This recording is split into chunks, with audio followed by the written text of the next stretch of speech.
Bio বাংলার সাপ্তাহিক online বিজ্ঞান আড্ডায় সবাইকে আমন্ত্রণ জানাচ্ছি। আমাদের সাপ্তাহিক এই অনলাইন আড্ডায় থাকছে বিজ্ঞান ভিত্তিক আলোচনা, নতুন নতুন আবিষ্কার, স্বাস্থ্য প্রযুক্তি নিয়ে আলাপ এবং বিশ্ববিখ্যাত বাঙালি বিজ্ঞানীদের পথ চলার গল্প। বর্তমানে বিশ্বব্যাপী ক্যান্সার রোগ মারাত্মক আকার ধারণ করেছে। আজকের এই আয়োজনে আমরা ক্যান্সারের বিভিন্ন বিষয় নিয়ে বিস্তারিত জানার চেষ্টা করব। আমাদের এবারে বিজ্ঞান আড্ডায় বিশেষ অতিথি হিসেবে উপস্থিত আছেন ডাক্তার মোহাম্মদ নাসিমুল হক, প্রতিষ্ঠাতা cancer awareness foundation of Bangladesh, resident medical officer, Bangladesh cancer society hospital and welfare home. আজকের হোস্ট হিসেবে আছি আমি মোহাম্মদ মোস্তাফিজুর রহমান।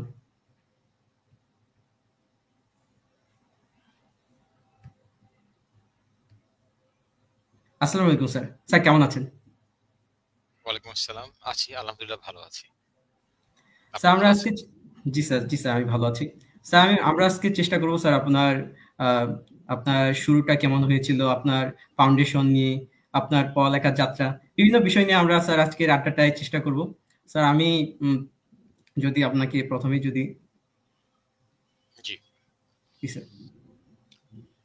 আহ, স্যার আপনার শুরুর গল্প, আমার স্যার অনুপ্রেরণা যদি বলি, আপনার শুরুর দিকটা কেমন ছিল?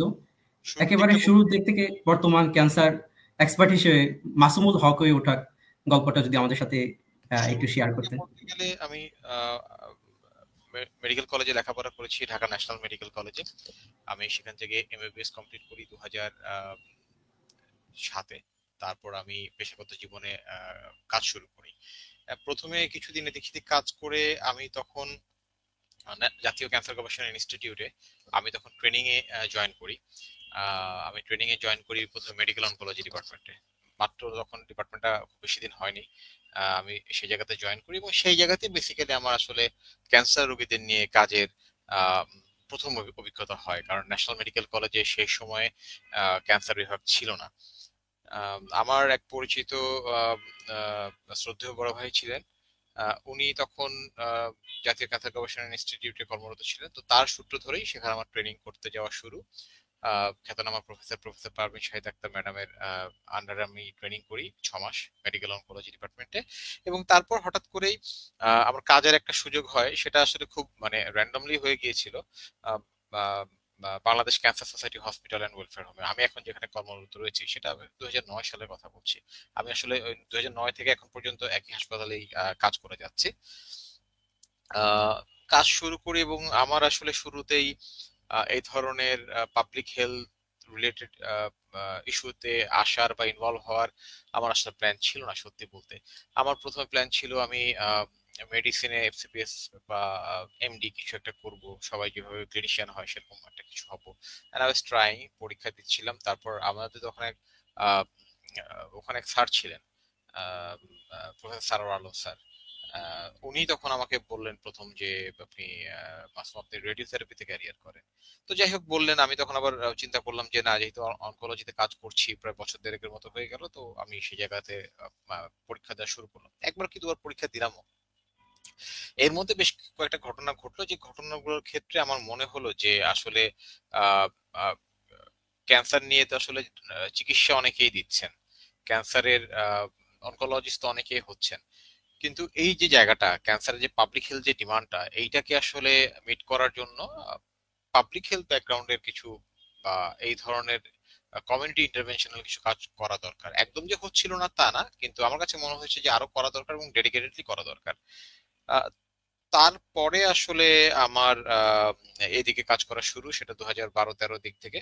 তখন আমি কাজগুলো করতাম ইন্ডিভিজুয়ালি। হয়তো কোথাও একটা সুযোগ হচ্ছে, আমি সেখানে একটা অ্যাওয়ারনেস টক করলাম।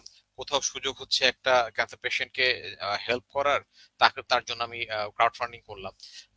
তারপরে কোনো একটা পেশেন্টটা মারা গেছে, তার ফ্যামিলির এখন খুব দুরবস্থা, তাকে কিছু সাহায্য করা যায় কিনা সেভাবে কিছু ফান্ডিং করলাম, এইভাবে স্ক্যাটারলি। এবং এটা করতে করতে যে একটা সময় আমার মনে হলো আমি যদি কাজগুলোকে আরো একটু বড় আকারে করতে চাই, আমি যদি কাজগুলোকে একটা ফর্মাল শেপ দিতে চাই, তাহলে আসলে আমার এই একক ব্যক্তিগত প্রচেষ্টাটা পছন্দ হবে না, মানে মানে প্রচেষ্টা সেটা সম্ভব হবে না। তো আমার যিনি মেন্টর, আমার ধারণা বাংলাদেশের যারা ক্যান্সার চিকিৎসার যারা চিকিৎসক আছেন, তাদের সবারই প্রায় সবারই শিক্ষক অধ্যাপক Mohammad Abdul hi sir.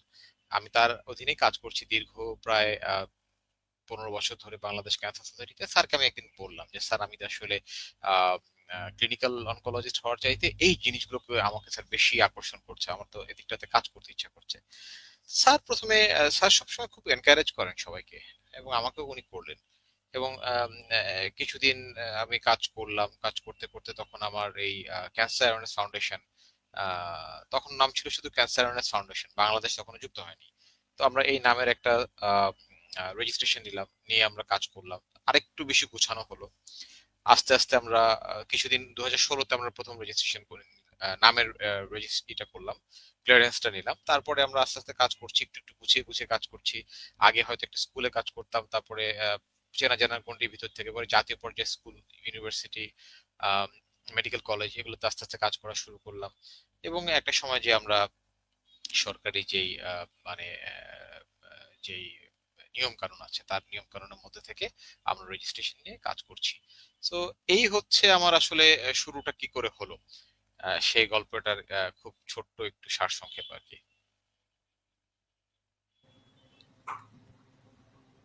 Sir আপনার মেডিসিনে আসার পেছনে কি কেউ অনুপ্রেরণা ছিল কিনা? আমি মেডিসিনে আসি নাই, আমি আমি মানে ক্লিনিক্যাল, আমি যদিও একটা ক্যান্সার হসপিটালে আমি চাকরিরত রয়েছি, কিন্তু আমার জি ক্লিনিক্যাল স্যার। এক্সপার্ট, আমার এক্সপার্টিস ক্লিনিক্যাল মেডিসিন বা ক্লিনিক্যাল অনকোলজিতে না। আমার এক্সপার্টিস হচ্ছে ক্যান্সার প্রিভেনশনে, পাবলিক হেলথে। জি sir, thank you sir. Sir আমরা অনেক বিষয় জানতে পারলাম। স্যার আপনার এমবিবিএস করার পর আপনি পাবলিক হেলথে মাস্টার্স করেছেন। স্যার কখন বুঝলেন শুধু চিকিৎসা নয় জনস্বাস্থ্যের দিকেও কাজ করতে চান? না আসলে আমি তো কাজ আগে শুরু করেছি, আমি একটু রেট্রোস্পেক্টিভলি গিয়েছি। মানুষ সাধারণত প্রথমে লেখাপড়া করে, তারপর সেই অনুযায়ী কাজ শুরু করে। আমি আসলে প্রথমে কাজ শুরু করেছি, তারপর সেই অনুযায়ী আমার লেখাপড়া করেছি। তো আমি যে বলছিলাম যে আমি কাজ শুরু করলাম, এবং কাজ শুরু করতে গেলে যেমন আমি প্রথমে কাজ করতে করতে যে আমার একটা মানে একটা অনুধাবন হলো যে এই কাজগুলো আসলে করতে গেলে আমাকে একটু ফর্মাল ওয়েতে যেতে হবে, একটা অর্গানাইজেশন বা একটা স্ট্রাকচার ওয়েতে আমাকে আগাতে হবে। ঠিক তেমনি বুঝতে পারলাম যে কাজগুলো যদি আমি আহ, মানে খুব স্ট্রাকচার্ড ওয়েতে করতে চাই, তাহলে আমার আসলে এই সাবজেক্টে স্পেশালাইজেশন নিতে হবে, যেটা পাবলিক হেলথ।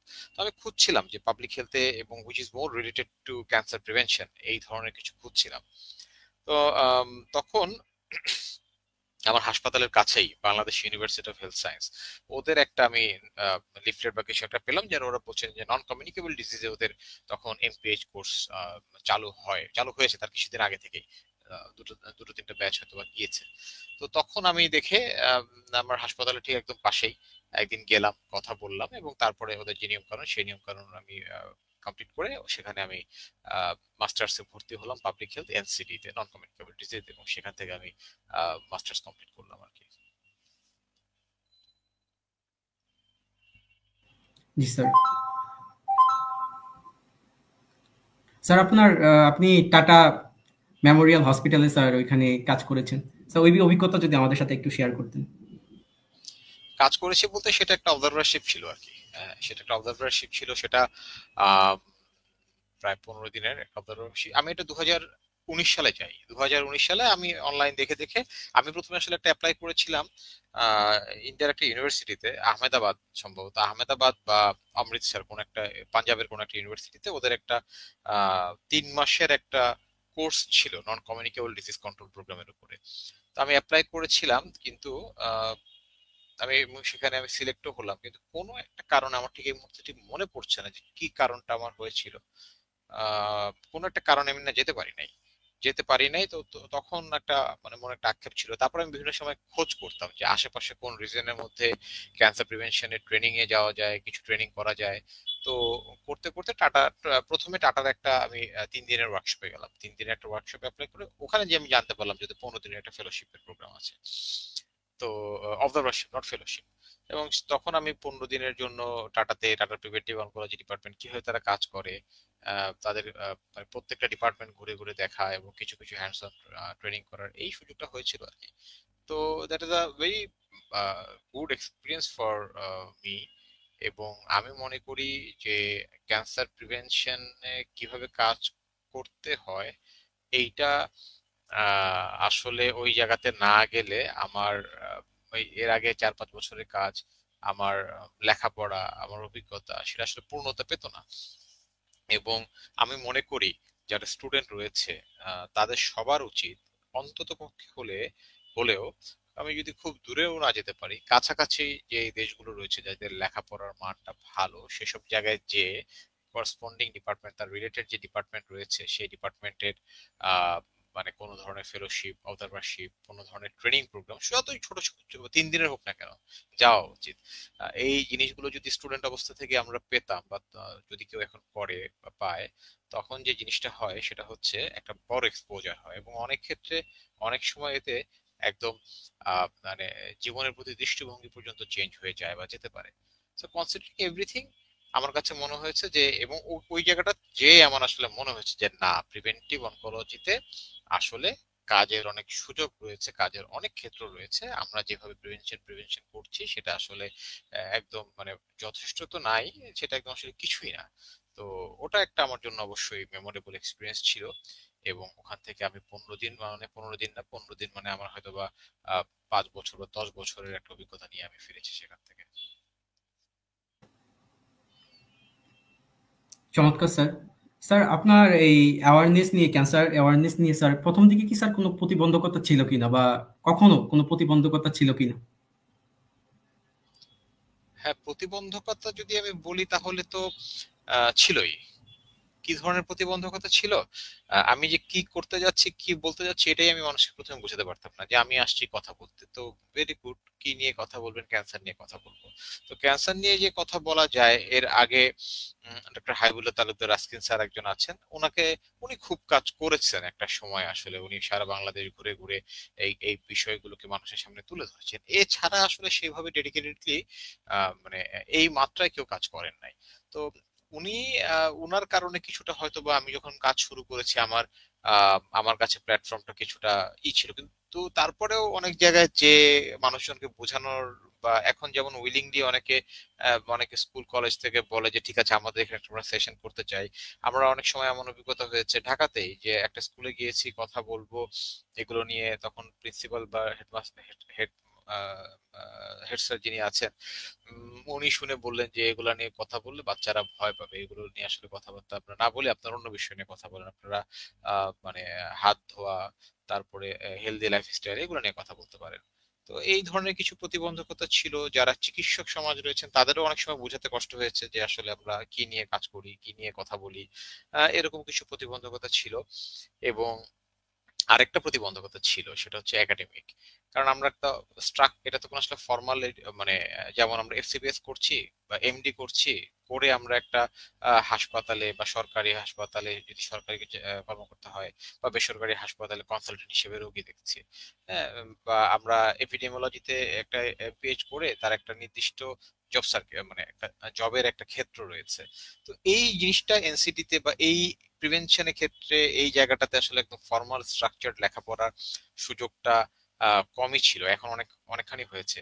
এবং তার পাশাপাশি আরেকটা জিনিস যেটা যুক্ত হয়েছে সেটা হচ্ছে, মানে আমি যদি হয়তোবা এই রিলেটেড কোনো জব করতাম, আহ, তাহলে হয়তো একরকম আমার অভিজ্ঞতা হতো, কিন্তু আমি যেহেতু জব না করে একটা ফাউন্ডেশন ওন করি এবং রান করি, তো ওই জায়গাটাতে স্ট্রাকচার্ড ট্রেনিং এর ওই সময়টাতে খুব অভাব ছিল। কিভাবে আমি কাজ করব, প্রিভেনশনে কোন জায়গাটাতে কাজ করব, এবং যারা আমরা প্রাইভেট সেক্টরে এগুলো নিয়ে কাজ করি তাদের আসলে আহ, সরকারি পর্যায়ে কাজের সম্পৃক্ততা হওয়ার সুযোগও সেইভাবে ছিল না।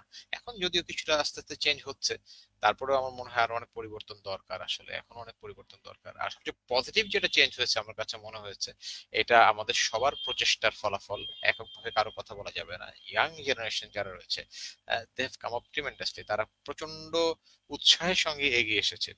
ভেরি পজিটিভ সাইন আমার কাছে যেটা মনে হয়েছে। এবং আমার এই 10-12 বছরের কাজের এক্সপিরিয়েন্সে আমি যতটুকু দেখেছি, যে ইয়াং জেনারেশন কিন্তু এখন এই জিনিসগুলোকে আহ, যে কোনো কারণেই হোক না কেন, এই জিনিসগুলো নিয়ে তারা ভাবছে, তারা কাজ করতে ইন্টারেস্টেড হচ্ছে। Thank you sir. Sir, cancer awareness foundation of Bangladesh, sir আপনি এটা প্রতিষ্ঠা করেছেন। স্যার একদম প্রতিষ্ঠার প্রথমে যদি গল্পটা আমাদের সাথে একটু শেয়ার করতেন, এবং ক্যান্সার অ্যাওয়ারনেস ফাউন্ডেশন অফ বাংলাদেশের বিভিন্ন প্রজেক্ট বা কাজ সম্পর্কে যদি একটু বলতেন।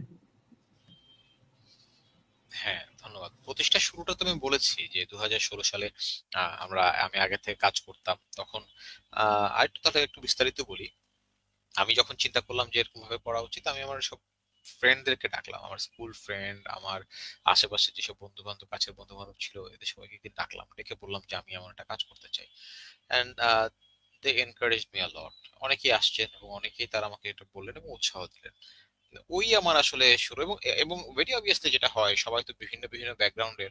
ওই এক মিটিং এর পর হয়তো অনেকেই আসেন নাই, অনেকের সঙ্গেই এক মিটিং এর পর আমার এই ইস্যুতে কোনো কথা হয় না, কিন্তু ওই মিটিং এ আমার মনে আছে 18 থেকে 20 জনের মতো যারা ছিলেন প্রত্যেকেই এক বাক্যে আমাকে সাপোর্ট করেছিলেন।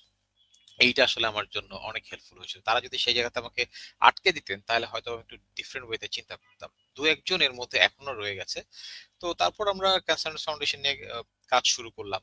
এবং একটা পর্যায়ে, সেটা তুমি শুরুতে বলছি যে ছোট ছোট করে আগে কাজ শুরু করলাম, একটু বড় করতে করতে আমরা বিভিন্ন প্রজেক্ট শুরু করলাম, প্রজেক্ট আকারে কাজ শুরু করলাম, কিছু প্রজেক্ট পেলাম আমরা। এর মধ্যে যেমন আমাদের একটা প্রজেক্ট রয়েছে, এটা আমরা এই প্রজেক্টে আমরা যেটা হয় সেটা হচ্ছে আমাদের বিভিন্ন সময় আমাদের স্কুল কলেজগুলোতে আমাদের অ্যাওয়ারনেস টক থাকে, ওটা ক্যাপস নামের একটা প্রজেক্ট আছে, cancer awareness program for students. এই ক্যাপস প্রোগ্রামে এখন পর্যন্ত আমরা সারা বাংলাদেশের স্কুল কলেজ মিলে প্রায় 50টারও বেশি এডুকেশন ইনস্টিটিউট, ইউনিভার্সিটি মিলে, মেডিকেল মেডিকেল কলেজ মিলে আরো বেশি, মেডিকেল কলেজ মিলে ইট উইল বি অ্যারাউন্ড 70। আমরা প্রায় 50টারও বেশি স্কুল কলেজ এবং ইউনিভার্সিটিতে কাজ করেছি। মেডিকেল কলেজ, নার্সিং কলেজ মিলে এটা 70-এর কাছাকাছি। তো এটা আমাদের একটা এখন পর্যন্ত শুরু থেকে রান করে আসে একটা successful project. At the same time আমাদের একটা আহ, বাইরের গ্র্যান্টে একটা আমাদের কাজ করা হয়েছে, cancer leader development program for medical students. এটা নিয়ে আমাদের কাজ হয়েছিল এবং that is very good successful program. যে প্রোগ্রামে আমরা 7টা মেডিকেল কলেজকে নিয়ে কাজ করেছি। ঢাকা ঢাকা 6টা medical college, Dhaka medical college, Salimullah medical college, Mymensingh medical college, Faridpur medical college এবং শহীদ জিয়া রহমান মেডিকেল কলেজ বগুড়া, সঙ্গে ঢাকা ন্যাশনাল মেডিকেল কলেজ। তো that is very 6 months cohort program. এবং সেই প্রোগ্রামে আমরা মেডিকেল কলেজ স্টুডেন্টদেরকে দিয়ে, প্রায় 1 বছরের একটা প্রোগ্রাম ছিল, আমরা তাদেরকে দিয়ে কমিউনিটি ইন্টারভেনশনের পাশাপাশি রিসার্চ অ্যাক্টিভিটি এবং তার পাশাপাশি লিডারশিপ স্কিল ডেভেলপমেন্টের জন্য কিছু কাজ করেছি। এবং at the end of the cohort আমরা যেটা দেখেছি যে তাদের প্রত্যেকের মাঝেই রিসার্চ করার তাদের যেই ক্যাপাসিটি ছিল সেটা বেড়েছে। এবং লিডারশিপের জন্য অনেকেই অনেকেই রেডি হয়েছে আর কি। Thank you sir. এর পাশাপাশি আরেকটা যদি জি বলি, স্যার। আমাদের একটা প্রজেক্ট রয়েছে, সেটা হচ্ছে অবলম্বন। এটা আমরা শুরু করেছিলাম কোভিড এর টাইমে, কারণ কোভিড এর টাইমে যখন সবকিছু বন্ধ, আমাদের যেহেতু ফিজিক্যালি, এবং তখন তো স্ট্রিমার জনপ্রিয় হলো আসলে কোভিড এর টাইম থেকে, জুম এবং স্ট্রিমার। তখন আমরা আসলে ভাবছিলাম যে কি করা যায়। তো তখন আমরা দুইটা কাজ করলাম, যে অনলাইন পডকাস্টের মতো ক্যান্সার ও আপনার জিজ্ঞাসা, এরকম একটা অনলাইন লাইভ করলাম সাধারণ মানুষের জন্য, যেটাতে ক্যান্সারের বিভিন্ন দিক নিয়ে আমরা আলোচনা করছিলাম। তার পাশাপাশি তখন আমাদেরকে অনেকেই আমাদের পেজে, আমাদের হোয়াটসঅ্যাপ অফিসিয়াল নাম্বারে আমাদেরকে মেসেজ করতেন যে তাদের চিকিৎসা বন্ধ হয়ে গেছে, বা তারা মানে তারা করতে পারছে না, টাকা পয়সার অভাবে তারা ফ্যামিলি রান করতে পারছে না। তো ওই যে আমার যে প্রাথমিক অবস্থায় যেটা আসলে আমাকে ক্যান্সার অ্যাওয়ারনেস ফাউন্ডেশনের দিকে নিয়ে আসছিল, যে পেশেন্টকে কি করে হেল্প করা যায় ফান্ডিং করিডোরে। তো ওইটার জন্য আমরা একটা আহ, কাজ করতাম, যে আমরা কাজ করলাম এবং ফর্মাল ওয়েতেই কাজ শুরু করলাম।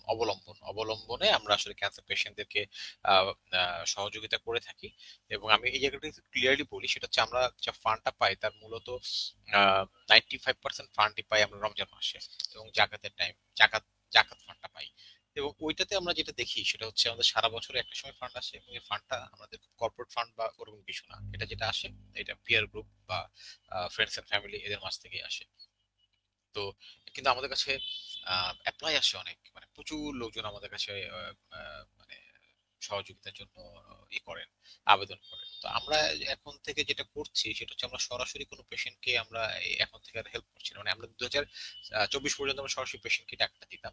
আমরা এখন যেটা করি, বিভিন্ন হাসপাতালে দরিদ্র ক্যান্সার পেশেন্টরা অল্প মূল্যে চিকিৎসা পায়, সেই হাসপাতালে যে আমরা টাকাটা আসলে ডোনেট করি। তো এই কয়েকটা প্রজেক্ট আছে। আর আপাতত এই কিছু প্রজেক্ট, ছোট ছোট প্রজেক্ট আমরা করেছি, যেমন ক্যান্সার স্ক্রিনিং এর একটা প্রজেক্ট ছিল কমিউনিটিতে, সেটা আমাদের ছিল, সেটার নাম ছিল সূচনা। তারপরে আরেকটা আমাদের পাইলট প্রজেক্ট ছিল, সেটা আপাতত পাইলটিং হয়ে গেছে এবং we are looking for grand যে ফান্ড পেলে এটা আমরা একটু বড় স্কেলে করতে পারবো। Thank you sir. স্যার এই সুযোগটা নেওয়ার জন্য স্যার মানে কিভাবে আবেদন করতে হয় বা এই বিষয়ে যদি একটু আমাদেরকে একটু জানাতেন। এখন সরাসরি আমরা ক্যান্সার পেশেন্টদেরকে এটা করছি না, কারণ আমাদের যে পরিমাণ ফান্ড হয় তাতে আসলে অনেক আমরা এটা মানে সার্ভিসটা দিতে পারি না। এবং এট দ্য সেম টাইম আমরা এই জন্য সরাসরি ক্যান্সার হাসপাতালগুলোতে, যেমন কিছুদিন আগে আমাদের শিশু ক্যান্সার সচেতনতা মাস সেপ্টেম্বর নিয়ে আমরা একটা ক্রাউড ফান্ডিং করলাম, এবং সেখানে আমরা আহ, একটা অংশের টাকা, একটা একটা নির্ধারিত অঙ্কের টাকা, সেটা আমরা ওই বাংলাদেশ শিশু হাসপাতাল, যেটা ঢাকার শ্যামলীতে অবস্থিত, ওখানকার যেসব গরিব বাচ্চারা রয়েছে বা দুস্থ বাচ্চারা রয়েছে, যারা টাকার অভাবে মেডিসিন কিনতে পারে না, তাদের জন্য আমরা 90,000 টাকার মেডিসিন কিনে দিয়েছি আর কি। এবং এটা একটা চলমান প্রক্রিয়া, আমাদের সাথে কথা হয়েছে, আমরা এর পরবর্তীতে সময় বিভিন্ন সময় আমরা যখন কোনো গ্রান্ট পাবো বা যখন আমরা কিছু ফান্ড জেনারেট করতে পারবো, তাদেরকে আমরা সেটা দিব। হাসপাতাল অথরিটি আসলে সেইভাবে তারা এটা খরচ করবে বা তারা এটাকে এই করবে।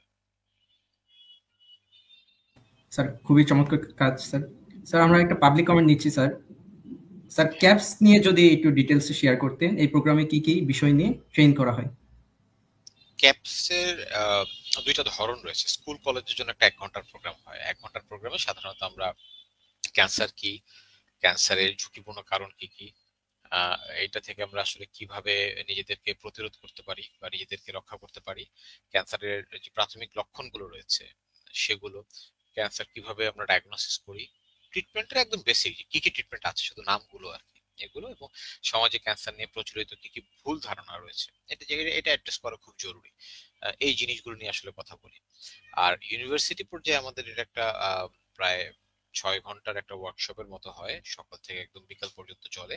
তো সেই জায়গাটাতে আমরা যেটা করি সেটি হচ্ছে আমরা হেলদি লাইফস্টাইল এবং লাইফস্টাইল ইন্টারভেনশন এগুলো নিয়ে আমরা আসলে হ্যান্ডস অন কাজ করি। আহ, আহ, যেমন ফুড হ্যাবিটটা কেমন হওয়া উচিত, একদম হাতে কলমে আমরা সেটা করে দেখানোর চেষ্টা করি। ফিজিক্যাল অ্যাক্টিভিটি, আমাদের সেডেন্টারি লাইফস্টাইলে কি কি ধরনের ফিজিক্যাল অ্যাক্টিভিটি আমরা করতে পারি অন্তত পক্ষে, সেগুলো নিয়ে আমরা আমরা কথা বলার চেষ্টা করি, সেগুলো নিয়ে আমরা কথা বলি। এই জিনিসগুলো করি। স্ক্রিনিং নিয়ে সেখানে একটু আলোচনা বেশি করা হয়। তারপরে ক্যান্সার ভ্যাকসিন নিয়ে, সেখানে বিশেষ করে সার্ভাইকাল ক্যান্সার ভ্যাকসিন নিয়ে একটু সেই জায়গাতে আলোচনা বেশি করা হয়। এই কাজগুলো আমরা দুই স্ট্রাকচারে হয়। আর মেডিকেল কলেজ এবং নার্সিং কলেজের জন্য ওটা একটু ক্লিনিক্যাল ওরিয়েন্টেড, যেহেতু তারা মেডিকেল ব্যাকগ্রাউন্ডে আসে, ওই প্রোগ্রামগুলো একটু ডিফারেন্ট ভাবে আমরা সাজানোর চেষ্টা করি আর কি। Thank you sir. স্যার আপনি দীর্ঘদিন অনেকগুলো জনসচেতনতামূলক ক্যাম্প চালিয়েছেন। স্যার কোনো স্মরণীয় কোনো ঘটনা যেটা আপনার প্রভাব ফেলেছিল আপনার লাইফে বা এই পরবর্তী কাজে, স্যার আমাদের সাথে যদি একটু শেয়ার করতেন। আহ, স্মরণীয় বলতে ছোট ছোট অনেক মেমোরি আছে আর কি। কাজের জন্য যখন গিয়েছি, মানুষজন খুব মানে ঢাকার বাইরে বা ঢাকাতেও খুব করেছে, ওয়েলকাম করেছে। এবং আমার কাছে মনে হয়েছে যে স্কুলের, আমি ইন জেনারেল বলি, কলেজ ইউনিভার্সিটি থেকে স্কুলের বাচ্চারা বেশি ওয়েলকামিং। তারা খুব ব্যাপারটা এনজয় করে, এবং তারা খুব ভালো, মানে থটফুল, তারা কমেন্ট বা থটফুল ইনসাইট তারা শেয়ার করে আমাদের সাথে, যেটা কলেজ ইউনিভার্সিটিতে একটু কম। এটা আমি একটু অবজারভেশন বলছি। মেমোরি হয়তো অনেক আছে, একটা মজার মেমোরি আছে, সেটা অবশ্য খুব পজিটিভ মেমোরি না। আমরা একবার একটা প্রোগ্রাম করতে গেলাম ঢাকার কাছাকাছি আশুলিয়া বলে একটা জায়গা আছে। তো সেখানে একটা জায়গায় প্রোগ্রাম করতে গিয়েছি আমরা। আমরা যখন গেলাম, যাওয়ার পরে আসলে যিনি অর্গানাইজার বা যার সঙ্গে আমাদের কমিউনিকেশন হচ্ছে, প্রথমে তাকে ফোন দিলাম, বললো যে আপনি দাঁড়ান আমি আসতেছি। এরপরে আবার ফোন দিলাম, ফোন ধরলো না, একটু পরে ফোন বন্ধই করে দিল। আমরা 2 ঘন্টা সেখানে দাঁড়ায় থেকে ব্যাক করে চলে আসছি। এইটা একটা, এটা একটা মানে নেগেটিভ, বাট একটা মজার, এখন মজাই লাগে যে আসলে এইভাবে আমরা গেছি। এছাড়া আর আমরা যখন কাজ করি, আমাদের যে টিমটা, আমাদের টিমের যে বন্ডিং, দ্যাটস ভেরি গুড। আমাদের ওই খুব মজায় মজায় কাজ করা হয়। অনেক ছোট ছোট অনেক মজার মেমোরি আছে, ইন্সপায়ারিং মেমোরি তো আছেই। তো আছে, এগুলো নিয়ে আর কি চলছে। স্যার আপনারা শিশু ক্যান্সার নিয়ে কাজ করেন স্যার। শিশুদের যেহেতু খুবই এটা মানে সেনসিটিভ খুবই কাজ। তো স্যার এই বিষয়ে যদি মানে আমাদেরকে একটু জানাতেন কোনো অভিজ্ঞতা বা সামথিং কিছু। আমরা শিশু ক্যান্সার নিয়ে আসলে কাজ করতে বলতে কি, সেই অর্থে শিশু ক্যান্সার নিয়ে আমাদের কাজ মানে শিশু ক্যান্সার সচেতনতা নিয়ে আমরা কাজ করি না। এখন পর্যন্ত করি নাই। আমরা সেপ্টেম্বরে শিশু ক্যান্সার সচেতনতা মাসগুলোকে যে কাজটা করি, আমরা সেখানে ক্রাউড ফান্ডিং করি, ফান্ড রেজ করি, এবং সেটা আমরা শিশুদের ক্যান্সারের জন্য আমরা সেই টাকাটা ব্যয় করে থাকি। আমরা এটা করি, কিন্তু সরাসরি আমাদের বিভিন্ন যে প্রজেক্ট করে যে কাজগুলো, আমাদের এডুকেশন বা অ্যাওয়ারনেসের যে কাজগুলো, সেগুলো আমরা কিন্তু মানে সেগুলো আমরা করি না। তো আমাদের শিশু ক্যান্সার নিয়ে একটা প্রজেক্ট আছে, গোল্ডেন সানশাইন। গোল্ডেন সানশাইনের মাধ্যমে আমরা যেটা করি সেটা হচ্ছে সমাজে যারা আমি একটু আগে যেটা বললাম যে বাংলাদেশ শিশু হাসপাতাল ইনস্টিটিউটে আমরা একটা অঙ্কের সহায়তা করেছি। তার আগে ঢাকা মেডিকেল কলেজে আমরা ওখানকার যে পেডিয়াট্রিক হেমাটো-অনকোলজি ডিপার্টমেন্ট রয়েছে, সেই ডিপার্টমেন্টে একটি অনুষ্ঠান করেছি, এবং সেখানে আমরা শিশুদের আহ, চিকিৎসা, সেক্ষেত্রে শিশুদের চিকিৎসার জন্য আমরা ফান্ডিং করেছি। সেখানে শিশুদের যারা ক্যান্সার সার্ভাইভার আছে, যারা শিশু ক্যান্সার সার্ভাইভার মানে একটা সময় তাদের ক্যান্সার ছিল এবং এখন তাদের ক্যান্সার নাই, তাদের সম্পূর্ণ ভালো হয়ে গেছে, তাদের এডুকেশনের জন্য তাদেরকে আমরা এককালীন স্কলারশিপ দিয়েছি। এটা আমরা এবারেও দিয়েছি। হ্যাঁ, এটা আমরা এবারও দুটো শিশুকে দিয়েছি। তো এর পাশাপাশি আমরা সেখানে বাচ্চাদের জন্য কিছু গিফট নিয়ে যাই, যেহেতু ছোট ছোট বাচ্চারা খুব স্ট্রাগল করে ওই পিরিয়ডটাতে, কিছু গিফট নিয়ে যাই। তাদের আসলে ওই জায়গাটাতে কিছুটা তাদের সঙ্গে ভালো সময় কাটানোর চেষ্টা করি। That's it. এটা খুব আমি মানে অ্যাওয়ারনেস বা এডুকেশনাল প্রজেক্ট হিসেবে করি না এটা একদম। এবং শিশু ক্যান্সার নিয়ে আমার আসলে খুব ডেডিকেটেডলি কাজ করার চাইতে আমি মনে হয় এই জায়গাটাতে কাজ করতে আমার আমার মানে এভাবেই বাচ্চাদের সাথে আমার সময় কাটাতে বা তাদের সাথে এভাবেই কাজ করতে আমার ভালো লাগবে পার্সোনালি, আমার যেটা মনে হয়। জি স্যার। স্যার, বাংলাদেশের প্রেক্ষাপটে ক্যান্সার প্রতিরোধে সবথেকে বড় চ্যালেঞ্জ আপনি কি মনে করেন? অনেকগুলো চ্যালেঞ্জ রয়েছে। আমাদের একটি বড় চ্যালেঞ্জ রয়েছে যে আমাদের জানার একটা বা অজ্ঞতার একটা ব্যাপার আছে। এটা শুধু সাধারণ মানুষের মধ্যে আছে তা না, এটা চিকিৎসক, পলিসি মেকার এদের মাঝেও আছে। তারা ক্যান্সার প্রতিরোধের বিষয়টা নিয়ে আমার কাছে মনে হয়েছে সচেতন, হয়তো বা অবশ্যই তারা তো পলিসি মেকাররা সচেতন না, আমি এটা বলবো না, কিন্তু নানা কারণে আসলে তারা হয়তো ইমপ্লিমেন্ট করতে পারেন না। আমাদের দেশে চিকিৎসার বা ক্যান্সার কন্ট্রোলে, আমি শব্দটা কিন্তু আলাদা, ক্যান্সার ট্রিটমেন্ট এক জিনিস, ক্যান্সার কন্ট্রোল এক জিনিস। ক্যান্সার কন্ট্রোলে আমাদের কিন্তু আসলে যদি যখন শব্দটা আসে ক্যান্সার কন্ট্রোল, সেই জায়গাতে কিন্তু চিকিৎসার পাশাপাশি যে প্রাথমিক পর্যায়ের প্রতিরোধগুলো রয়েছে, এই সচেতনতা, তারপরে স্ক্রিনিং, ভ্যাকসিন, এগুলোতে যতটা জোর দেওয়ার দরকার আহ, আহ, সে ততটুকু জোর মনে হয় আমরা পলিসি লেভেল থেকে দিতে পারছি না। চিকিৎসা ব্যবস্থাতে অবশ্যই জোর দিতে হবে, এবার ব্যাপারে কোনো দ্বিমত নাই। চিকিৎসাতে আমরা অনেক পিছিয়ে রয়েছি, ইনফ্রাস্ট্রাকচার দিক দিয়ে পিছিয়ে রয়েছি। আমাদের রোগী প্রতি হিসেবে যে পরিমাণ ক্যান্সার সেন্টার দরকার, যে পরিমাণ মেশিন দরকার, রেডিওথেরাপি মেশিন দরকার, তাতে কোনো উইয়ার ফার বিহাইন্ড দ্যাট, আমরা অনেক পিছনে। সে জায়গাতে কাজ করতেই হবে, কোনো দ্বিমত নাই, কিন্তু তার সাথে সাথে এই প্রিভেনশনের দিকগুলো যদি আমরা আহ, সামনের দিকে তুলে নিয়ে না আসি, তখন এই হাসপাতাল করেও, রেডিওথেরাপি মেশিন সেট আপ করেও আসলে রোগীর চাপ কিন্তু ঠেকানো যাবে না। তার কারণ হচ্ছে আমাদের এই প্রাথমিক অবস্থায় প্রিভেনশনটা না থাকলে ক্যান্সার রোগীর সংখ্যা কিন্তু কমানো খুব মুশকিল হবে।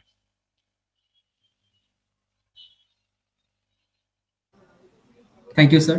স্যার, ক্যান্সার পেশেন্ট তাদের কাউন্সিলিং এর বিষয়ে যদি মানসিক আহ, সহায়তার বিষয়টা যদি কোন জিনিসটা বেশি গুরুত্বপূর্ণ বলে মনে করেন স্যার আপনি? আমি প্রশ্নটা স্যার, শুনতে পাইনি, আপনি স্যার একবার স্যার কি? জি sir. Sir, cancer patient support and counselling রোগীদের মানসিক সহায়তায় কোন দিকগুলো সবচেয়ে গুরুত্বপূর্ণ বলে মনে করেন? মানসিক কাউন্সিলিং এর জন্য জি মানে স্যার। ক্যান্সার রোগীর তো একটা মানসিক বিশাল একটা ট্রমার মধ্যে থাকেন। এখানে মানসিক কোন বিষয়গুলো জরুরি এটা আসলে সেভাবে পয়েন্ট বাই পয়েন্ট বলার চাইতে আমি বরং সেভাবে বলি যে ক্যান্সার রোগীর এই চিকিৎসা বা চিকিৎসাজনিত যে সমস্যাগুলো তার হয়, তার আগে থেকেই আসলে তার মানসিক যত্নটা নেওয়া প্রয়োজন। আমরা সাধারণত চিন্তা করি যখন একটা রোগী দীর্ঘদিন ধরে ক্যান্সারে ভুগতে ভুগতে সে যখন মানে প্রায় শেষ পর্যায়ে, তখন তার বিভিন্ন ধরনের প্যালিয়েটিভ কেয়ার বা মানসিক যে মেন্টাল ওয়েলবিং, মেন্টাল ওয়েলনেস, এগুলো আমাদের প্রয়োজন। কিন্তু না, ক্যান্সার রোগীর কিন্তু ক্যান্সারের ফাইটটা শুরু হয়ে গেল তখন থেকে, যখন থেকে উনি শুনলেন যে ওনার ক্যান্সার হয়েছে। তো মানসিক স্বাস্থ্যের যত্ন নেওয়া ক্যান্সার রোগীর ক্ষেত্রে খুব জরুরি। এবং সেইটা কতটুকু জরুরি সেটা একদম চিকিৎসার শুরু থেকেই তার এই ব্যাপারটাতে কনসার্ন থাকা, তার আত্মীয় স্বজনদের এই ব্যাপারটা নিয়ে সচেতন থাকার প্রয়োজন রয়েছে। এর পাশাপাশি আমাদের দেশে যে জিনিসটা হয় যেটা বাস্তবতা সেটা হচ্ছে আমরা অনেক সময় অনেক কিছু জানি এবং বুঝি, কিন্তু নানা সীমাবদ্ধতার কারণে আমরা হয়তো সেটা করে উঠতে পারি না। ক্যান্সার একটি ব্যয়বহুল চিকিৎসা, এবং এই ক্যান্সার চিকিৎসা এসে একটি মাল্টি ডিসিপ্লিনারি অ্যাপ্রোচের প্রয়োজন হয়। এখানে চিকিৎসক, এখানে নিউট্রিশনিস্ট, এখানে ক্যান্সার কাউন্সিলর বা সাইকোলজিক্যাল কাউন্সিলর, এগুলো নিয়ে আসলে সবার একসঙ্গে কাজ করতে হয়। তো অনেক ক্ষেত্রেই অনেক রোগীর আসলে মূল চিকিৎসার যে ব্যয় সেটা বহন করতে, যে এই যে সারাউন্ডিং যে জিনিসপত্রগুলো রয়েছে, যেগুলো কিন্তু আসলে তার টোটাল আউটকামটাকে বেটার করতে পারতো, সেগুলো আসলে অনেক সময় হয়তো বা আর্থিক বা অন্যান্য অনেক কারণে হয়তো বা নেওয়া হয় না। তবে এখন মানুষজন আস্তে আস্তে একটু সচেতন হচ্ছেন, তারা একটু জানতে বুঝতে পারছেন। তারা এই এই বিষয়গুলো নিয়ে হয়তো বা আরো যত্নবান হচ্ছেন বা যত্নবান হবেন বলে আমি মনে করি।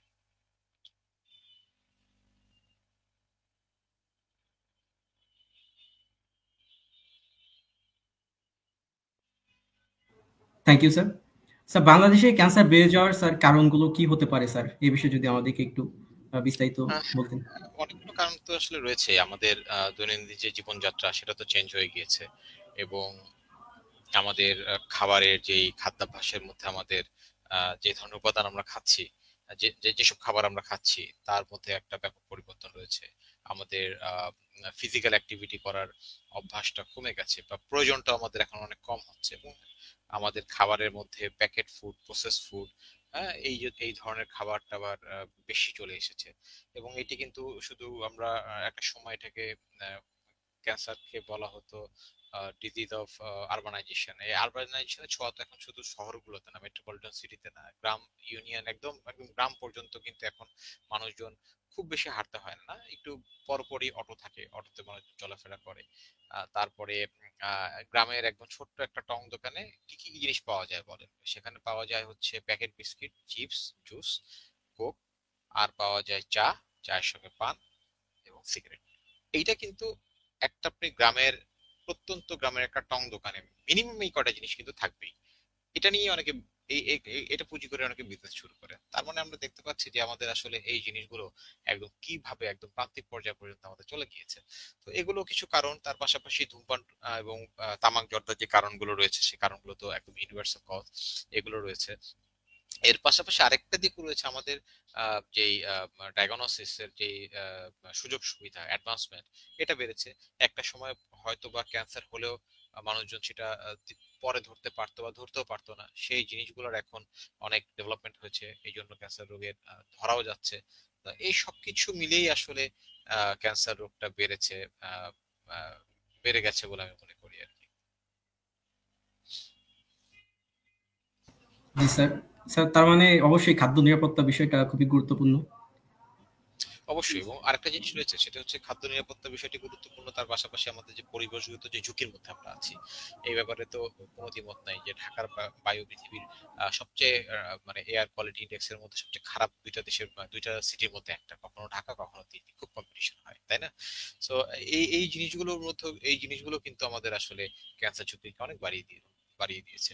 আমাদের মহিলাদের মাঝে ফুসফুসে ক্যান্সারের কিন্তু সংখ্যা এখন অনেক বেড়েছে। এর মধ্যে পরিবেশ দূষণ একটা কারণ রয়েছে, এবং আরেকটি কারণ যেটি রয়েছে সেটি হচ্ছে যারা মহিলারা বিশেষ করে গ্রামাঞ্চলে থাকেন, তারা এই যে জ্বালানির যে কাঠ, লাকড়ি, তারপরে হচ্ছে আপনার পাটখড়ি, এগুলো যারা ব্যবহার করেন, গোবর দিয়ে যারা মানে জ্বালানি তৈরি করে ব্যবহার করেন, এই যে ধোঁয়াটা হয়, এই ধোঁয়াটাও কিন্তু আসলে ক্যান্সার, ফুসফুস ক্যান্সারের জন্য বেশ দায়ী বলে প্রমাণিত।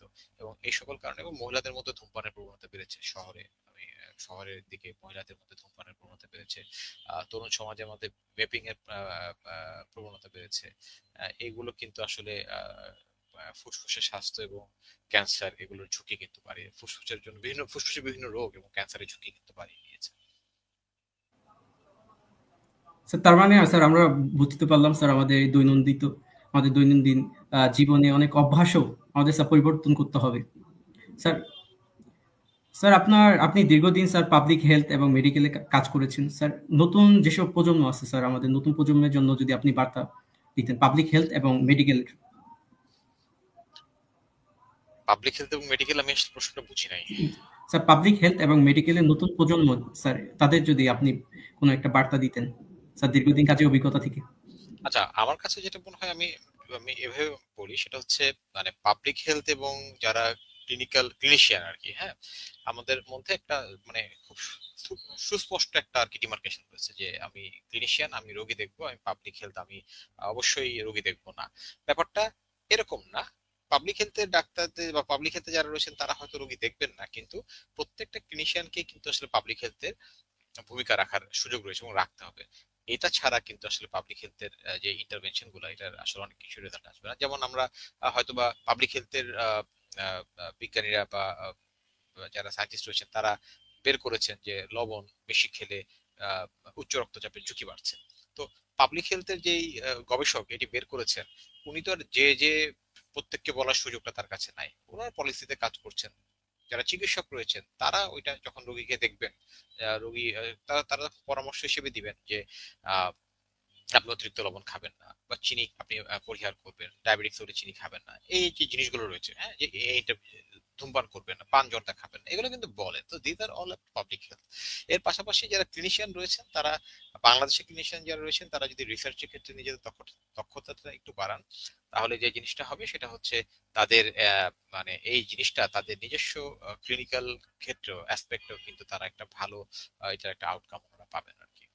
আমি মনে হয় আপনার প্রশ্নটা যতটুকু বুঝতে পেরেছি সেই অনুযায়ী বলার চেষ্টা করেছি। আপনি কি আসলে এটাই বোঝাতে চেয়েছিলেন কিনা, আমি যদি সেটা স্পষ্ট না। হ্যাঁ, জি স্যার, সমস্যা নেই স্যার। স্যার, আমাদের আরেকটা স্যার বিষয় হচ্ছে স্যার, আপনি চিকিৎসক, নেতা, সংগঠক, এই ৩ টি ভূমিকা একসাথে পালন করতে গিয়ে সবচেয়ে বড় শেখাটা স্যার কি ছিল? সময় ম্যানেজমেন্ট, টাইম ম্যানেজমেন্ট একটা বড় ইস্যু ছিল। চিকিৎসক এবং সংগঠক দুইটা আহ, আহ, দিক আসলে আহ, দুইটা দিক আসলে একসঙ্গে করাটা মুশকিল, সত্যি কথা বলতে মুশকিল। এটার জন্য আসলে আমাকে এই ফাউন্ডেশন করার জন্য আমাকে ক্লিনিক্যাল লাইফ, আমার ক্লিনিক্যাল সেক্টর অনেক ছাড় দিতে হয়েছে। যেমনি আমি যদি বলি এই টাইমে হয়তো আমার চেম্বার করার কথা থাকতো, আমি এই সময় শুধু আপনাদের সাথে না, বিভিন্ন সময় বিভিন্ন সেশনে কথা বলি বা বিভিন্ন কাজ থাকে আমার, সেগুলোতে করি। তো এই জায়গাগুলোতে আসলে ছাড় দেওয়া হয়েছে বলবো না, আমি সবগুলোকে চেষ্টা করি যে টাইম ম্যানেজ করে যেটাতে যতটুকু সময় দেওয়ার করার জন্য। এতে কখনো কখনো একটু হ্যাম্পার হয়, বার্ন আউট হয়, এই জিনিসগুলো থাকে। এই জিনিসগুলা কম বেশি থাকে, এগুলা যে কোনো পেশায় থাকে। এটা আমার ক্ষেত্রে খুব বেশি বা অন্য অন্য কেউ অন্য কারো ক্ষেত্রে এগুলো নাই, ফেস করছে না, এটা বলা ঠিক না। প্রত্যেকেরই আসলে যখন যত আপনি কাজে যুক্ত হবেন, যত আপনার কাজের পরিধি এবং দায়িত্ব বাড়বে, আপনাকে আসলে তত বেশি কাজ করতে হবে, এটা এটা আসলে মেনে নিতে হবে। আমার ক্ষেত্রে আমি লাকি এই কারণে যে যেই কাজটা করতে আমি পছন্দ করি সেই কাজটাই আমি করতে পারছি। আমরা অনেকেই হয়তো বা এমন কাজ করছি যে কাজটা আমরা করতে পছন্দ করছি না, কিন্তু নিতান্তই বাধ্য হয়ে কাজটা আমাদেরকে করতে হচ্ছে। তো মানে myself I consider myself lucky যে আমি আসলে সেই কাজটাই করি যে কাজটা করতে আমার ভালো লাগে। সো হয়ে যায় তখন আসলে টাইম ম্যানেজমেন্ট, এনার্জি ম্যানেজমেন্ট সবকিছু হয়ে যায়। Thank you sir. স্যার, আপনি দীর্ঘক্ষণ ধরে কাজ করেন স্যার। স্যার, কাজের চাপ এবং মানসিক ক্লান্তি স্যার, এই বিষয়গুলো কিভাবে আপনি মোকাবেলা করেন? আমি কাজের চাপ, মানসিক ক্লান্তি এটা সেইভাবে আসলে অ্যাড্রেস করি নাই। তবে রিসেন্ট ডেতে যেটা করছি আমি গত 1.5-2 বছর ধরে, সেটা হচ্ছে আমি রান করি। আমি লং ডিস্টেন্স রান করার চেষ্টা করি। সো রানিং একটা খুব ভালো ওয়ে, যেটাতে আমার কাছে মনে হয়েছে যে এটাতে যে কোনো ধরনের স্ট্রেস, যে কোনো ধরনের মানে টায়ার্ডনেস, এই মেন্টাল টায়ার্ডনেস মেইনলি, এইটা থেকে আসলে একটা পরিত্রাণ পাওয়া যায়। So it's very good thing. আমরা আসলে এটা অতটা আগে এক্সপ্লোর করা হয় নাই, বাট একটা সময় যে আমি দেখলাম যে রান কেউ যদি নিয়মিত দৌড়ায় তাহলে তার আসলে এই জিনিসগুলো থেকে সে মানে মেন্টাল স্ট্রেস, মেন্টাল টায়ার্ডনেস, এগুলো থেকে সে মুক্ত থাকতে পারে। তো আমার কাছে এইটা আমি আসলে জেনে বুঝে করছি ব্যাপারটা এরকম না। আমি এটা করা শুরু করছি, করা শুরু করার পর আমি দেখলাম যে এটা করলে তো আসলে মেন্টাল যে টায়ার্ডনেসটা থাকে সেটা বেশ কমে। সেটা আসলে পরে আমি বুঝতে পেরেছি। বাট এটা আমার কাছে মনে হচ্ছে। এছাড়া আমি ফ্রি টাইম যখন পাই বা আমি খুব বেশি ঘোরাফেরা করি না আসলে। আমি টুকটাক বই পড়ি, তাও যে খুব আমি গান শুনি এটা বলা যেতে পারে। গান শুনি আর রান করা, এই দুইটা মোটামুটি আমার মানে রেগুলার অ্যাক্টিভিটির মধ্যে পড়ে এবং এই দুইটাই আমাকে মেন্টালি একটু মানে রিলিফ দেয়। Thank you sir. স্যার, আমরা একটা পাবলিক কমেন্ট নিচ্ছি স্যার। স্যার হচ্ছে স্যার, কিটোজেনিক ডায়েট বা উপোস ব্যবহারে ক্যান্সার প্রতিরোধ। স্যার এটা কি আপনারা কখনো কি এই পদ্ধতি ইউজ করেছেন কিনা? না, করি নাই। করি নাই কারণ এটা এটা এক ধরনের হাইপোথিসিস যেটা নিয়ে অনেকেই কাজ করে, অনেকেই করছে। তো এটা নিয়ে পার্সোনালি আমি কখনো কাজ করি নাই। পার্সোনালি কাজ না করার পেছনে যে কারণগুলো রয়েছে সেগুলো হচ্ছে আমরা যখন একটা কথা বলি বা একটা কাজ করি তার পেছনে বেশ কিছু এভিডেন্স বেস প্রমাণ থাকতে হয়। এখন এভিডেন্সটা কারটা নিব? এভিডেন্স সবারই আছে, যুক্তি সবারই আছে, হয়তো সবার যুক্তি সঠিক, কিন্তু ধরেন আমি একটা সিম্পল এক্সাম্পল যেমন আপনাকে দেই, চিনি খেলে ক্যান্সার হয়, এটা খুবই বহুল প্রচলিত এবং বহুল মানে জনপ্রিয় একটি বক্তব্য। হ্যাঁ, হয়তো হয়। কিভাবে হয়? চিনি আমার কি করে? আমরা যদি প্রচুর অতিরিক্ত পরিমাণে চিনি খাই, চিনি তো খাওয়া খুব ভালো জিনিস না, এই ব্যাপারে তো কোনো দ্বিমত নাই। হ্যাঁ, তখন যে জিনিসটা হয় সেটা হচ্ছে আমরা আমাদের ওয়েট বেড়ে যেতে পারে, তাও এস্ট্রোজেন লেভেল বেড়ে যেতে পারে। তো সেই জিনিসগুলো আমাদের আসলে ক্যান্সারের দিকে লিড করতে পারে, আরো নানা রকম বিষয় থাকতে পারে। তারপরে মোবাইল ফোনে যে রেডিও ফ্রিকোয়েন্সি, হ্যাঁ, এই ফোন রেডিও ফ্রিকোয়েন্সিতে ব্রেন টিউমার হয়, হতে পারে। কিছু কিছু গবেষণা আমরা একটা প্রমাণও পেয়েছি, হতে পারে। কিন্তু যখন এটাকে একদম জনস্বাস্থ্যের মধ্যে নিয়ে আসতে হবে, তার জন্য যে স্কেলে যত বেশি পরিমাণের ডেটা, বিগ ডেটা লাগবে এটাকে এস্টাবলিশ করার জন্য, তেমন কাজ হয়তো হয় নাই। আমরা আসলে, যেহেতু আমি রিসার্চার না, আমি রিসার্চ করে কোনো কিছু করছি না, যখন এগুলো কোনো মানে অর্গানাইজেশন বা এজেন্সি যাদেরটা ওয়েল অ্যাকসেপ্টেড এভরি কমিউনিটি, তারা যখন এগুলো অ্যাপ্রুভ করবেন বা বলবেন, আমরা এগুলো নিয়ে কাজ করবো। বিকজ অফ লাইক, কারা করবেন? ডাব্লিউএইচও। বা কাদের রিকমেন্ডেশনটা আমরা নিব? আমেরিকান ক্যান্সার সোসাইটি, এসমো, এই ধরনের আইআরসি, এই ধরনের লিডিং অর্গানাইজেশন যারা ক্যান্সার নিয়ে কাজ করেন, তারা যখন কোনো স্টেটমেন্ট দিবেন, দেন আমরা এটা কথা বলবো। As because I am not researcher or scientist, তো সেই ক্ষেত্রে আমার কোনো থিওরি নিয়ে আমি আসলে কথা বলি না। অনেক কিছু আমি জানি, এই জিনিসগুলো হ্যাঁ হয়তো বা একরকম তার একটা এফেক্ট আছে, অটোফেজির একটা ব্যাপার রয়েছে, তারপরে হচ্ছে এই যে কিটোজেনিক ডায়েটের একটা ব্যাপার রয়েছে, এই যে এই জিনিসগুলোর একটা হেলদি এফেক্ট কিন্তু রয়েছে। এবং কতক্ষণের জন্য আমরা করব? আপনি যদি মানে সাদাত হোসেন সাহেবকে সম্ভবত আমি চিনি, ওনার সঙ্গে আমার দু একবার দেখা হয়েছিল, ওনার একটা বক্তব্য আমি শুনেছি, ওনার সঙ্গে আমার মেসেঞ্জারে টুকটাক কথা হয়েছে। তো এই জিনিসটার যে ব্যাপারটা রয়েছে সেটা হচ্ছে উনি হয়তো এই ব্যাপারে এক্সপার্ট, আমি কিটোজেনিক ডায়েট নিয়ে সম্ভবত উনি এক্সপার্ট, উনি যে একটা লেকচার দিয়েছেন। আপনি কথা বলেন, আপনি কথা বলছেন, হ্যাঁ, দ্যাটস গুড। মানে তবে আমি যখন কথা বলবো এটাকে ডাব্লিউএইচও বা ধরেন আইআরসি, এদের এদের দ্বারা ভ্যালিডেটেড যদি হয়, আমি তখন সেটা নিয়ে কাজ করবো। As because I am not a scientist, এবং স্পেশালি কিটো রিসার্চ নিয়ে আমার, কিটো ডায়েট বা অটোফেজি নিয়ে আমার কোনো নিজস্ব রিসার্চ নাই, বা আমার কোনো মানে সেই ধরনের কোনো রিকমেন্ডেশন পাই নাই। দ্যাটস ওয়াই আমি এটা নিয়ে কথা বলি না। অনেকেই বলছেন ভালো ভালো ইম্প্যাক্ট থাকতেও পারে, অবশ্যই আছে। হেলদি কিটো মানে আপনার যেটা আছে যে উপোস বা যে রোজা, রোজার তো হেলথ বেনিফিট অবশ্যই রয়েছে। এটারও ব্যাপার হচ্ছে যে কতক্ষণ, টাইম ডিউরেশনের উপরে এটা হেলথ বেনিফিটটা আসলে নির্ভর করে। তো এই জিনিসগুলো রয়েছে। তার লটস অফ হাইপোথিসিস যেগুলা নিয়ে কাজ হচ্ছে, এগুলো এটাও হয়তো একদিন স্টাবলিশ হবে, তখন আমরা সবাই বলবো যে ঠিক আছে, আপনারা কিটোফেজি বা আপনারা কিটোজেনিক ডায়েট বা উপোস এগুলো আপনারা করেন। Thank you sir. স্যার আরেকটা পাবলিক কমেন্ট দিচ্ছি স্যার, এটা হচ্ছে sir, cancer awareness foundation of বাংলাদেশের কি ঢাকার বাইরে কোনো টিম আছে কিনা? ছিল, আমাদের অনেকগুলো টিম ছিল, কিন্তু আমরা যেভাবে আমাদের গ্রোথ করেছিলাম, এটা আসলে ভেরি অনেস্ট স্পিকিং যে that was very expensive for us. আমাদের প্রায় 8-9টা টিম ছিল। সাদিয়াও চিটাগাং এর টিমটা ছিল। তো ওই টাইমে এটা that was beyond our budget আমাদের। পরে আমরা আসলে টিমগুলোকে গুটিয়ে ফেলেছি। ঢাকার বাইরে থেকে আমাদের প্রচুর ভলান্টিয়ার আছে, ইন্ডিভিজুয়াল ভলান্টিয়ার। যেমন এই মুহূর্তে আমি যদি বলি, আমাদের প্রায় 13-14টা জেলায় ভলান্টিয়ার রয়েছে। সেই অর্থে টিম যেটাকে বলা হয়, সেই অর্থে আমাদের টিম নাই, কিন্তু ইন্ডিভিজুয়াল ভলান্টিয়ার রয়েছে, ইনস্টিটিউট বেস ভলান্টিয়ার রয়েছে আর কি।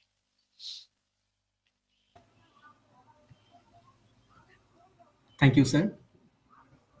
স্যার আগামী 5 থেকে 10 বছরে ক্যান্সার প্রতিরোধ, জনস্বাস্থ্য ও স্বাস্থ্যনীতির ক্ষেত্রে আপনি বাংলাদেশকে কোথায় দেখতে চান?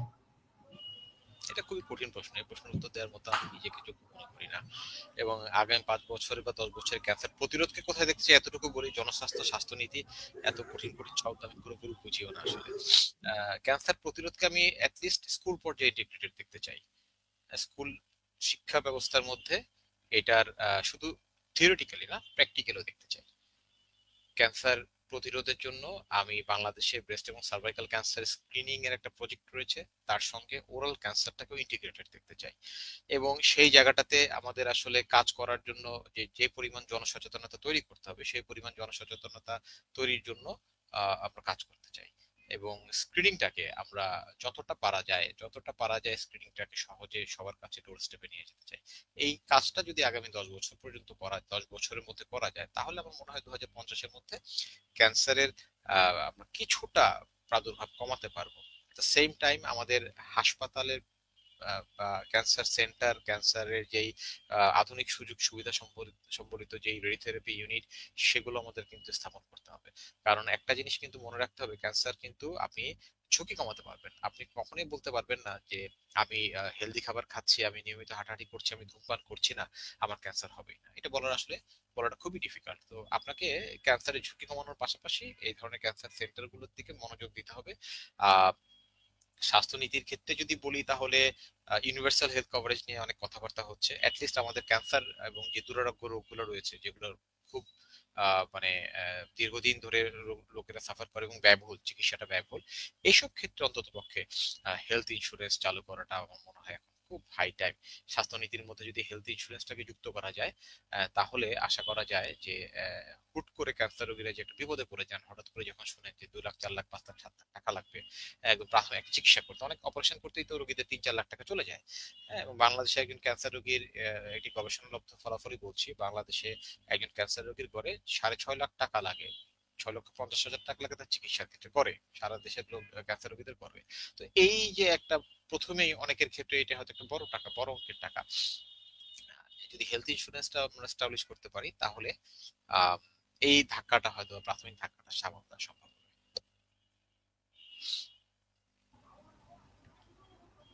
Thank you sir. স্যার, আমরা প্রায় শেষ পর্যায়ে চলে এসেছি স্যার, দীর্ঘক্ষণ হয়ে গেছে। স্যার, আপনি আপনার গুরুত্বপূর্ণ সময় থেকে আমাদেরকে সময় দিয়েছেন। স্যার, আমরা অনেক কিছু জানতে পারলাম। স্যার, আপনি সর্বশেষ আপনার কাছে আমার যদি প্রশ্ন, স্যার, তরুণ প্রজন্মের জন্য যদি আপনি কোনো বার্তা। তরুণ প্রজন্মের জন্য আমার বার্তা সেটি হচ্ছে তরুণ প্রজন্ম তো নিয়েই আমরা কাজ করছি। আমার কাছে তরুণ প্রজন্মকে অনেক ভাইব্রেন্ট এবং অনেক ডাইনামিক মনে হয়, কিন্তু এট দ্য সেম টাইম আমার কাছে এদেরকে অনেক সময় খুব, এটা হয়তো বয়সের জন্যই, এটা আসলে তাদের বা এক্সপিরিয়েন্সের জন্য তাদেরকে খুব মানে ফ্ল্যাকচুয়েটিং মনে হয়। আমার যেটা বার্তা থাকবে সেটা হচ্ছে, যে কাজটা করতে ভালো লাগে, যে কাজটাতে আমার মন টানে, যে কাজটা করে আমি আনন্দ পাই, অবশ্যই পজিটিভ কাজ, আমি মানে যে চুরি ডাকাতি করার কথা তো বলছি না, যে কাজটা করে আমার ভালো লাগে, সেই কাজটাকে মন দিয়ে করা, কাজটা খুব মন দিয়ে শেখা। 10টা কাজে মাস্টার হওয়ার না চাইতে একটা কাজ পারফেকশনের সাথে শেখা, যতটা পারা যায়। তো এইটা যদি করা যায়, তাহলে আমার মনে হয় তার এক সময় খুব হাই হাই স্কিল ম্যান পাওয়ারে পরিণত হবে। এবং নট অনলি ক্যান্সার কন্ট্রোল, দেশের বাইরে যে জায়গায় তারা কাজ করুক না কেন, যে জায়গায় তারা থাকুক না কেন, তারা খুব পজিটিভ এবং খুব ফ্রুটফুল ইম্প্যাক্ট তারা রাখতে পারবে কাজের ক্ষেত্রে। So Jack of all trade, master of নান না হয়ে যে কোনো একটা কাজের মাস্টার হোক, খুব ভালো করে সেই কাজটা করুক, যে কাজটা করতে তাদের আনন্দ লাগে, যে কাজটা তাদেরকে মনে প্রশান্তি দেয়। Thank you sir. স্যার, ক্যান্সারের মতো একটি বিষয় নিয়ে আপনারা কাজ করছেন। ক্যান্সার অ্যাওয়ারনেস ফাউন্ডেশন অব বাংলাদেশের জন্য শুভকামনা রইল। স্যার, আশা করি, জি স্যার, আশা করি স্যার আপনারা ফাউন্ডেশন আরো এইভাবে কাজ করে যাবে। স্যার, অসংখ্য ধন্যবাদ জানাচ্ছি স্যার আমাদের আজকে যুক্ত হওয়ার জন্য আমাদের সাথে। আপনাদেরকে ধন্যবাদ এই প্ল্যাটফর্মে আমাকে কথা বলতে সুযোগ করে দেওয়ার জন্য, এবং যারা যারা শুনেছেন, যারা যারা দেখছেন, প্রশ্ন করেছেন, সবাইকে ধন্যবাদ। Thank you sir. আসসালামু আলাইকুম। ওয়ালাইকুম আসসালাম। আজকে আমাদের সাথে যারা উপস্থিত ছিলেন সবাইকে অসংখ্য ধন্যবাদ জানাচ্ছি। আমরা হয়তো আগামী সপ্তাহে আমরা আবার আসব কোনো বিজ্ঞান বিষয়ক, স্বাস্থ্য বিষয়ক বা বিজ্ঞানের যে কোনো বিষয়ক যারা অভিজ্ঞ তাদেরকে আপনাদের মাঝে আনার চেষ্টা করব, এবং তাদের গল্প আমরা আপনাদের সাথে শেয়ার করব, যেন সবাই যেন এই বিষয়ে আরো উদ্বুদ্ধ হতে পারে এবং ভূমিকা রাখতে পারে। সবাইকে অসংখ্য ধন্যবাদ জানাচ্ছি। শুভরাত্রি।